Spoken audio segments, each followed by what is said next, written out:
What's up troopers, my name is Neon. Honestly, I don't even know how to start this. I think most of us are in the same opinion. Is this a good thing or is this a bad thing? Well, today, this is the end of 2042. Before we get into the video troopers, if you haven't already subscribed to the channel, please do. And of course, leave a like. So we're going to be talking about how this all started, then we'll discuss why it's happening. Then after that, we'll talk about what is the future of 2042. So yesterday, we got this information where it came from the Twitter account of Battlefield. And they were basically just saying that this is the end of seasons. There's going to be no more seasons after season 7. I'm not going to lie with you, I really did think there was actually going to be more seasons, at least a season 8. Because this is the one thing a lot of people do forget about. When it came to year 1 of Battlefield 2042, we had 4 seasons. And year 2 was supposed to be more seasons. But because they ended the season on season 7, it means they didn't even finish off year 2. So you kind of think about it, troopers, Battlefield 5, considering Battlefield 5 got their support ended, you really think about it, Battlefield 5 actually finished their 2 years. Unfortunately, 2042 didn't even come close. So I gotta be honest with you troopers, it definitely has rubbed me the wrong way considering we haven't even had a full 2 years experience of Battlefield. But I truly did think there was going to be at least a season 8, but clearly there isn't. We also have a new studio, what is going to be joining Battlefield 2042, and it looks like they're going to be focusing more on the campaign side. I don't really know how I feel about this because there was a studio and they ended that studio and then brought someone else on. Obviously something dodgy happened at the end of EA because Marcus Later, who was the owner of Real Line Games, he hasn't had anything positive to say about EA. He's honestly been pretty pissed. So I think most of us can kind of gathered what really happened there. Marcus probably wanted to give his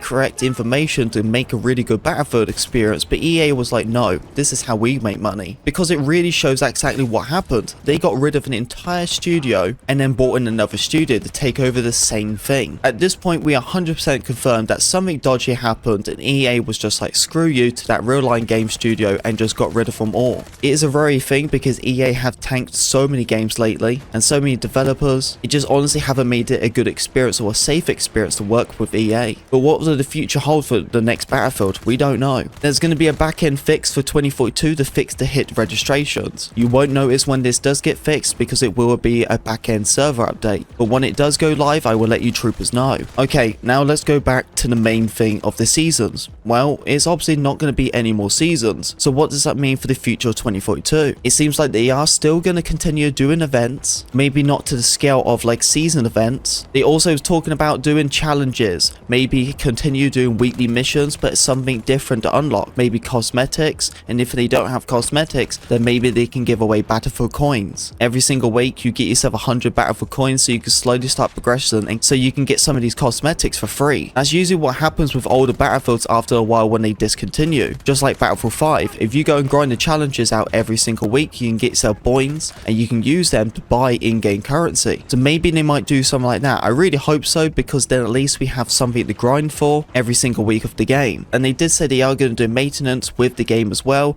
but what does that mean? Is that just kind of keeping the servers up and running, or does it mean they are still going to continue to update in the game, fixing it, improving it, working on weapon balancing? Because honestly, what stops them from not doing that? Because it's one thing not getting the seasons, but the one thing I really want to see is consistent updates. If we don't get any consistent updates, then this game is completely cooked, and that is not the way to be ending this game. Honestly, for me, they should have continued doing support for this game and keep releasing content and keep releasing updates. If it's one or the other, then I'd rather keep having updates. But this is the one thing I actually did mention on my stream because a lot of people just like, well, what's now? Honestly, I don't think really anything has changed. And just hear me out, okay? You gotta think about it. From season 6 to season 7, how long did we wait for? We waited about 6 months. And during them 6 months, what did we really get? Absolutely nothing. So honestly, what is the difference gonna be now? Because if the game still has like weekly missions and it still has updates, then really nothing has changed for this game at all. Yes, of course, we're gonna get no more content, but considering how split the content was anyway, it really felt like there was nothing in the game. We had the most lowest amount of content as it was, with the most little amount of drip feeding, so them not getting rid of it, it makes no difference. But to finally finish this video up, honestly, I am really disappointed. I wanted to see this game continuing, and considering that this is the same experience we had with Battlefield 5, because they wanted to focus on the newest Battlefield, and that was 2042, how much does it really make a difference for them like cancelling support? Because honestly, I don't even know if the next Battlefield will be good. EA hasn't proved that to us for a very long time, so what's the next Battlefield? Is it even going to make a difference? You know, we obviously can see this anyway, that DICE cannot make a game on their own. Look how many studios they got for the new Battlefield. They have at least 4 studios working on the new Battlefield right now. So that just shows that DICE can't do any of this on their own. What is a shame, because they're a AAA studio. That should be some of the best of the best. But it looks like just like DICE, they need someone to hold their hand. But I am very disappointed, and I'm trying to be the most polite as I can in this video and try to be positive as I can. But it's very hard because this is some really big disappointing news. But honestly, troopers, what can we do? There's not a lot we can do, so we just gotta keep continuing our focus and keep making the channel bigger than it ever is before and wait for that new Battlefield to be released. But yeah, troopers, you let me know in the comments section what you think about all of this. I'm really interested to hear what your opinions are, and tell me what you think about my opinions as well. But anyway, troopers, thank you very much for listening to me talk. If you did enjoy the video, don't forget to leave a like, comment, subscribe, be a part of the Pink Wig Army, and I'll see you on the battlefield.